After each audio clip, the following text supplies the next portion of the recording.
Mobil Lexus milik Gubernur Jawa Barat Deddy Mulyadi ternyata nunggak pajak. Tunggakan pajak mobil Lexus Deddy Mulyadi bahkan mencapai puluhan juta. Deddy Mulyadi mengaku sengaja tak membayarnya karena berplat P atau Jakarta. KDM memiliki mobil Lexus dengan tipe LX 600 4x4 keluaran 2022. Data yang dilihat dari web Samsat Jakarta, harga jual mobil Deddy Mulyadi sebesar Rp1.924.000.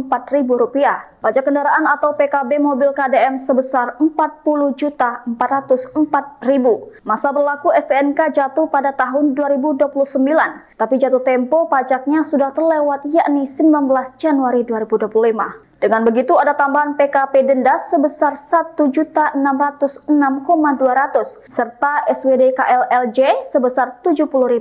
Maka tunggakan pajak mobil Deddy Mulyadi sebesar Rp42.233.200. Gubernur Jabar Deddy Mulyadi menerangkan mobil Lexus miliknya berplat Jakarta dengan nomor B2600 SME. Dan sampai saat ini mobil tersebut belum lunas alias masih kredit. Maka dari itu ia berencana melakukan mutasi dari Jakarta ke Jawa Barat. Menurutnya kini pihak leasing sedang mengupayakannya. Deddy Mulyadi mengatakan ia akan membayar pajak ketika mobil Lexus tersebut sudah berplat D. Ia pun memastikan semua kendaraan miliknya berplat Jawa Barat. Hal itu dikatakan Deddy Mulyadi merupakan kebiasaannya sejak menjabat sebagai Bupati Purwakarta.